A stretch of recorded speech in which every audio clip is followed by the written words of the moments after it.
La tarde del domingo se registró un incendio en el Cerro de Chimbía, en el centro norte de Quito, que preocupó a los moradores del barrio La Tola por la cercanía de las llamas con sus viviendas. Sin embargo, los bomberos lograron liquidarlo. Veamos.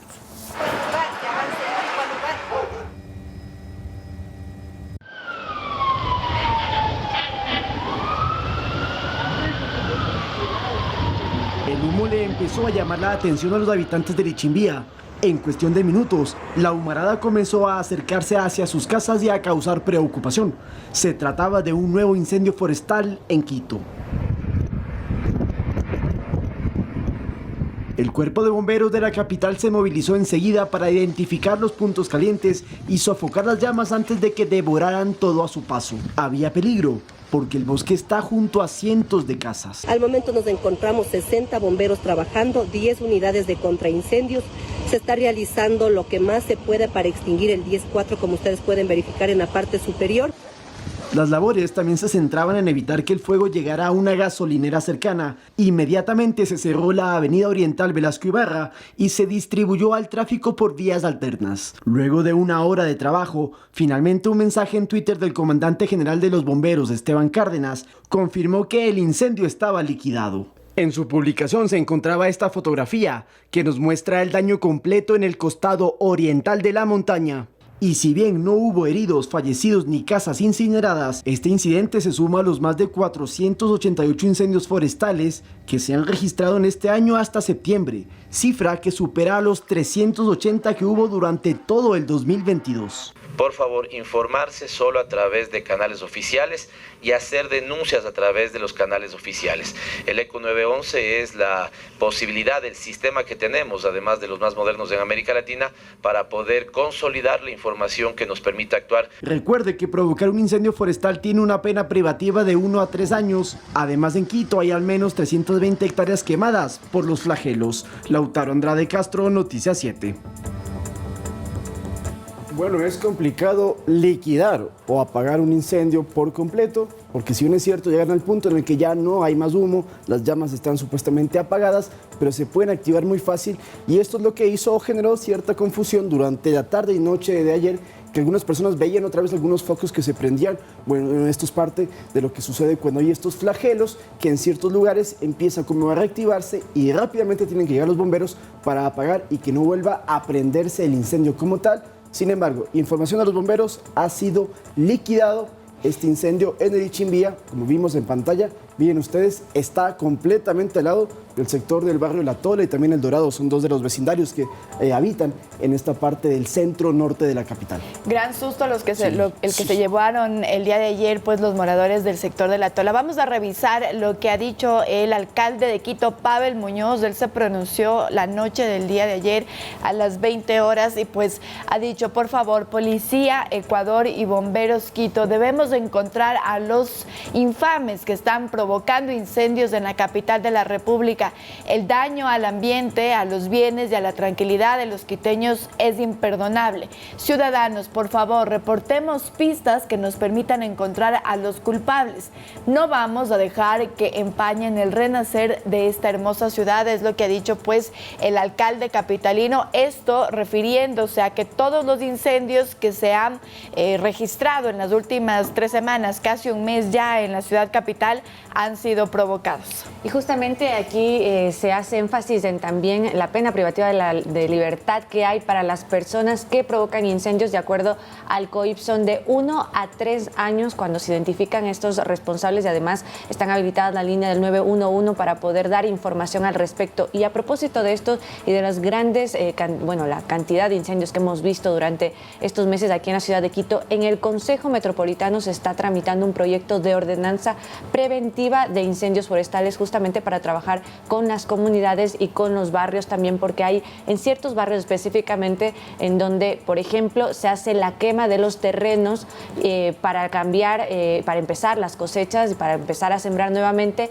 y eso en la temporada a veces se les va de las manos a las personas. Lo que han dicho es que estos tienen que ser controlados y que tienen que ser supervisados también por bomberos de Quito, por la Policía Nacional, por personas, por agentes metropolitanos también, y para eso se va a dar incentivos a las personas para evitar que pues lo hagan de manera solas, sin este tipo de supervisión, y que muchas veces provocan estos incendios y grandes sustos como los que estamos viendo, y justamente se reportaron en Quito, porque el del Ichimbía no fue el único, también hubo otros en el Chaquimián de Cumbaya, me parece, y en el Cerro de Iraló, que también se reportaron este fin de semana. Y en el sector del Trébol también, ¿no? Sí. ¿Qué genera esto? Aparte del temor, también la AMT, en este caso la Agencia Metropolitana de Tránsito, cierra las calles y las vías para evitar que circule la gente. Por eso ya en la tarde hubo bastante concentración de vehículos en estas partes que son orientales, que son como que llegan a las perimetrales de Quito. Hubo mucho tráfico, justamente porque estaban las vías cerradas, y lo mismo sí, como tú dices, en la noche en el del Chaquiñán, esto es en la Ruta Viva, yendo a Cumbayá. Todos estos incendios ya fueron apagados y liquidados, según han confirmado los bomberos. Vamos a continuar, 7 de la mañana con 9 minutos. Este fin de semana también se logró la liberación de un funcionario judicial de la Fiscalía del Guayas que estuvo secuestrado por más de 24 horas en la ciudad de Guayaquil.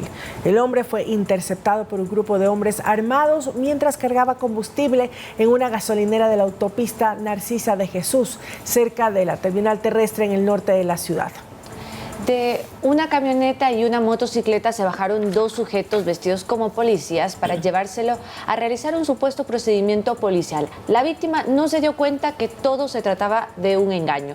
Mediante la Unidad Antisecuestros de la Policía Nacional, UNACE, se identificó el lugar donde mantenían retenido al servidor fiscal, y a través de un operativo se intervino para lograr su liberación. El hombre fue rescatado, mientras que 3 individuos fueron puestos a órdenes de la justicia. Y a propósito de este tema, tenemos los tweets que sacó la Fiscalía sobre la aprehensión de estos 3 sujetos. Por favor, producción, si me ayuda para poder verlos en pantalla. Justamente ahí mencionan que en la audiencia de flagrancia que se desarrolló la madrugada del domingo, se acogió el pedido de la Fiscalía y se les dictó prisión preventiva para estos 3 procesados por el delito de secuestro extorsivo.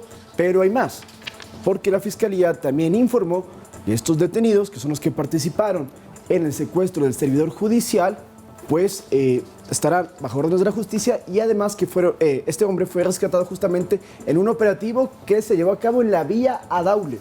A él lo secuestran en la terminal, cerca de la terminal terrestre, y luego se lo encuentra en la vía a Daule. Ahora veamos una de las imágenes que se viralizaron en redes sociales y nos muestra la solidaridad de un grupo precisamente de personas en el cantón Naranjal, en la provincia del Guayas, que ayudan al rescate de ciudadanos heridos por un accidente de tránsito en la vía a Churute. Vea, estamos viendo las imágenes.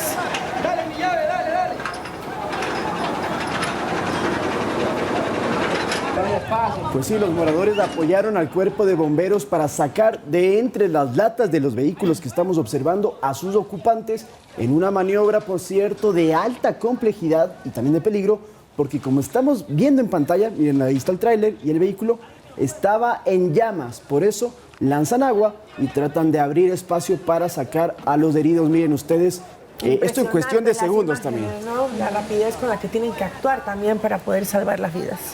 Ahí estamos viendo, pues entonces, a 2 personas, ¿no?, que estaban en el vehículo. Dentro estamos viendo a esas 2 personas que fueron luego rescatadas. El incidente se produjo en el kilómetro 26 de la autopista que va hacia Machala.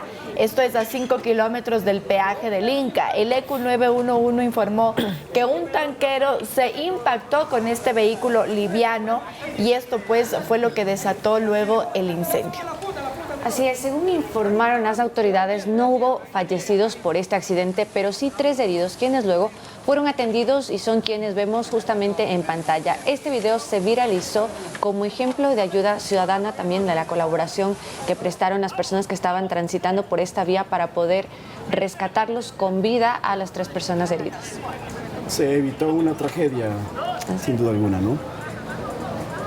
Imágenes impresionantes, sí, realmente. Claro, además, como mencionaba, la forma rápida que tenían que actuar también y responder ante la situación es loable de todas estas personas para ayudar a los que estaban comprometidos en este accidente. Vamos con otros temas. Ustedes se recordarán que en mayo del 2022, Jaime Villagómez Fayat, de 25 años, fue asesinado mientras cenaba en un restaurante del Huijo Histórico, esto en el sector de San Borondón, en la provincia del Guayas, donde recibió al menos 9 disparos por un sujeto que luego escapó en un vehículo. Pues bien, el autor material de este crimen fue localizado en Brasil. Se trata de el detenido, se trata de Óscar Enrique DM, alias Churón, quien además está en el 18º lugar de los más buscados por el Ecuador. Gracias a este trabajo coordinado con la Interpol de Brasil, se lo capturó en la ciudad de Campo Grande, en el estado de Mato Grosso, en el suroeste de ese país. El sujeto fue trasladado a la autoridad judicial de esa nación para el respectivo procedimiento de extradición. Una vez retorne acá podrá retomarse el juicio por asesinato y sobre todo conocer los motivos para que alias Churón acabara con la vida de Villagómez. Una de las hipótesis que se mantiene es que el sicario se confundió de blanco y lamentablemente asesinó esa noche a Villagómez. Así es, un caso que tuvo mucha repercusión, pues el asesinato de Villagómez es uno de los que más ha conmocionado a la opinión pública en el 2022 al efectuarse en un lugar público y además muy conocido de Guayaquil. Y en este caso, por cierto, se capturó también y se sentenció a 22 años de cárcel al conductor del vehículo en el que escapó alias Churón. Él fue sentenciado por ser cómplice de este delito. Así que bueno, habrá que ver entonces cómo avanzan los procesos judiciales para traerlo de regreso al país y que continúen las diligencias contra alias Churón, que reiteramos fue encontrado y capturado en el Brasil.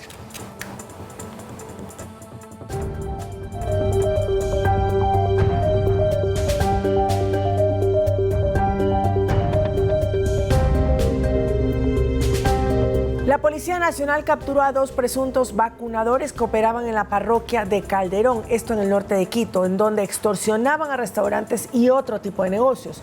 Los sujetos pertenecerían a los grupos delictivos que exigen altas sumas de dinero a los locales, de lo contrario realizan amenazas contra su vida, los famosos conocidos como vacunadores, ¿no? Así es, justamente. Estos presuntos vacunadores fueron aprehendidos con armas de fuego y varias municiones.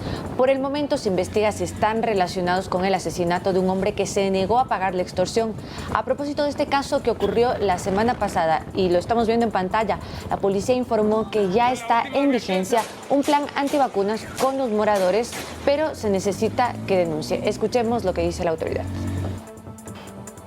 Lamentablemente el día miércoles 13 de los corrientes a las 20 horas tuvimos el llamado de alerta del ECU 911 al restaurante La Casa de las Menestras, en donde se habían producido unos disparos. Lamentablemente tuvimos un herido y un fallecido. Se brindó los primeros auxilios a la persona que fue trasladada hasta el hospital Eugenio Espejo por la gravedad. No obstante, necesitamos recibir la denuncia verbal. Estamos acantonados aquí junto al hospital regional.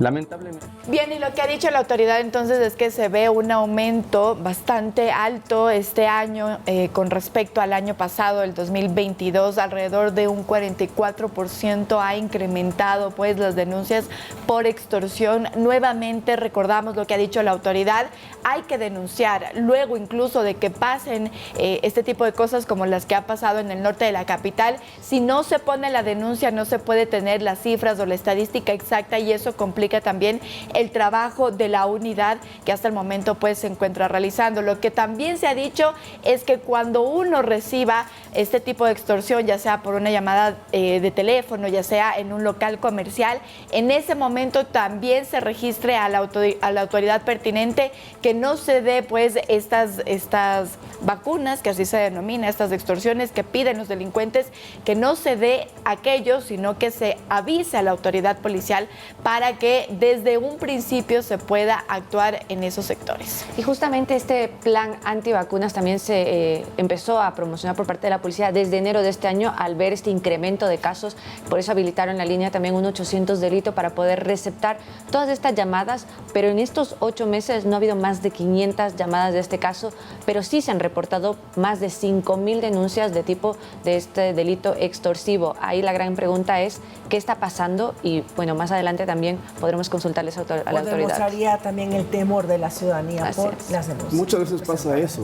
En todo caso, la policía también sugiere utilizar los chats comunitarios que hay, los diferentes barrios tienen su chat, ahí ingresa la policía y es un canal que mencionan que sí sirve para poder denunciar o alertar, quizás llamémoslo también como dar una alerta a la policía de lo que puede estar sucediendo, porque da temor, evidentemente, pero es importante comunicarlo para que se puedan tomar acciones cuanto antes y evitar entonces este tema, y como veíamos en pantalla, y no sé si lo podemos repetir, que ya sucede en Quito también, que son estas imágenes de estos vacunadores que no tienen ningún problema en disparar y asustarle a la gente si no pagan lo que están exigiendo.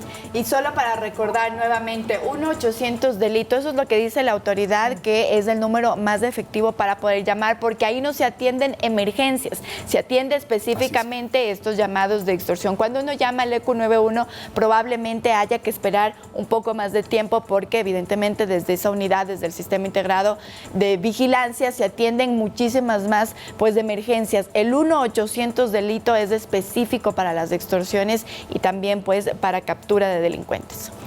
12 perros se integraron a la unidad nacional canina de la policía. Su nueva tarea será realizar labores de detección de drogas. El 17 de noviembre se incorporarán al control de puertos, aeropuertos y carreteras. Vamos a ver. En 2 meses, la Policía Nacional va a tener los primeros 12 canes del equipo de antinarcóticos que puedan identificar al fentanilo. Estos controles antinarcóticos con canes se lo realizan a nivel nacional en puertos, aeropuertos, carreteras, entre otros. Puesto que desde este 15 de septiembre iniciará su entrenamiento. Los ejemplares son de raza pastor alemán y mixtos, provenientes de Países Bajos. Tienen entre 8 meses y 1 año y su entrenamiento será junto a su guía con el que se compone el equipo. En sus 12 provincias con 18 unidades responsables de prevenir, reprimir y controlar todo tipo de actividades ilícitas. En la unidad de canes de la policía tienen equipos para 5 tipos de operativos. Entre estos está el de antinarcóticos, pero también hay para búsqueda y rescate de personas. Preparados siempre en situaciones de riesgo y catástrofes naturales, localizando personas vivas y muertas en zonas de difícil acceso. Su entrenamiento consiste en premiar al can con juegos y cariños, pero se usa una pseudodroga que no daña la salud del can. De nuestros canes a través de los pseudos, que esto hace que nuestros canes no tengan esa afectación como lo hace pues en los seres humanos. Manuela Bedón, Noticias 7. De regreso con más información, 7 de la mañana, 44 minutos. Una mujer dio a luz en una lancha mientras se dirigía desde la isla Puná hacia Guayaquil. El hecho ocurrió la mañana del domingo y tuvo a los paramédicos del benemérito Cuerpo de Bomberos como salvadores de la emergencia.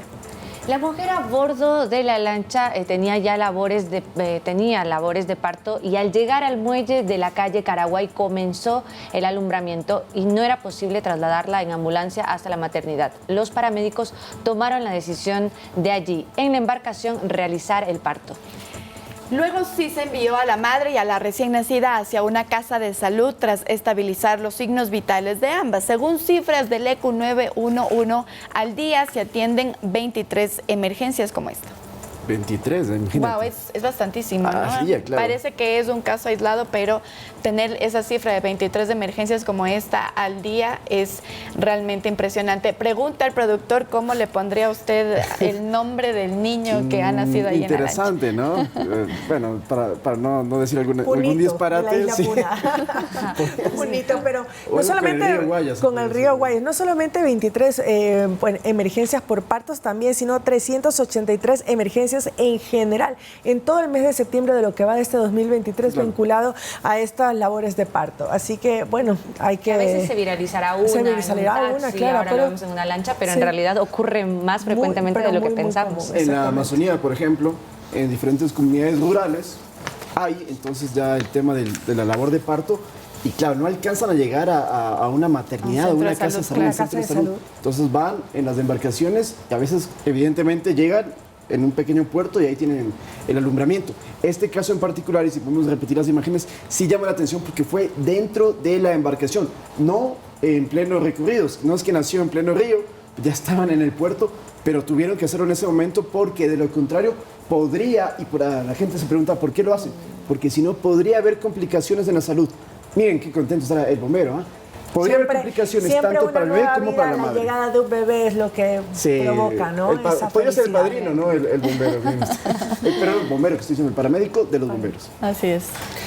Vamos con otros temas. 7 de la mañana, 46 minutos. Les contamos que el presidente Guillermo Lasso ya se encuentra en Nueva York junto a su comitiva que lo acompañan para participar en esta Asamblea Anual de Naciones Unidas y por primera vez en 31 años en el Consejo de Seguridad de la ONU. El fin de semana viajó desde Guayaquil, Estados Unidos. El jefe de Estado manifestó antes de partir que asistirá a encuentros de alto nivel durante su agenda internacional de 10 días, en la que se reunirá con cancilleres europeos, así como en la cumbre anual de Concordia en materia ambiental. También está previsto que se traslade a Washington para impulsar el proyecto de ley IDEA con legisladores demócratas y republicanos de la Cámara de Representantes de los Estados Unidos. La iniciativa legal pretende abrir el mercado para el 90% de productos ecuatorianos, algo similar a un tratado de libre comercio, pero mediante esta iniciativa de ley. Ahora tenemos ya las declaraciones del presidente una vez que llegó a Estados Unidos, al igual que del canciller Gustavo Manrique, porque van a tener entre las reuniones más importantes una con el príncipe de Gales sobre iniciativas ambientales que ha aplicado en el Ecuador, como por ejemplo el canje deuda, y también van a hablar de temas migratorios y, por cierto, respaldar a Ucrania dentro de este conflicto armado, es lo que ha dicho Ecuador en su primera participación, que será este martes en el Consejo de Seguridad de la ONU. Escuchamos las declaraciones del presidente y del canciller. Traemos un mensaje sobre los migrantes y refugiados, con una política muy abierta que ha permitido que más de 200.000 venezolanos se legalicen en el Ecuador, tengan servicios de escuelas gratuitas y hospitales gratuitos. Efectivamente, el príncipe de Gales tiene mucha intención de conocer más detalles de esta arquitectura financiera moderna, vanguardista, única y de volúmenes importantes, en donde el Ecuador ha sido pionero, punta en lanza en estas magnitudes de haber podido hacer algo. Así que esta es una bilateral importante. También tendremos una bilateral con el presidente de Corea, en donde va avanzando muy bien el tema del Tratado de Libre Comercio con Corea. También se hablarán de unos temas de cooperación mutua en materia penal, asesorías y generación de capacidades entre Corea y Ecuador.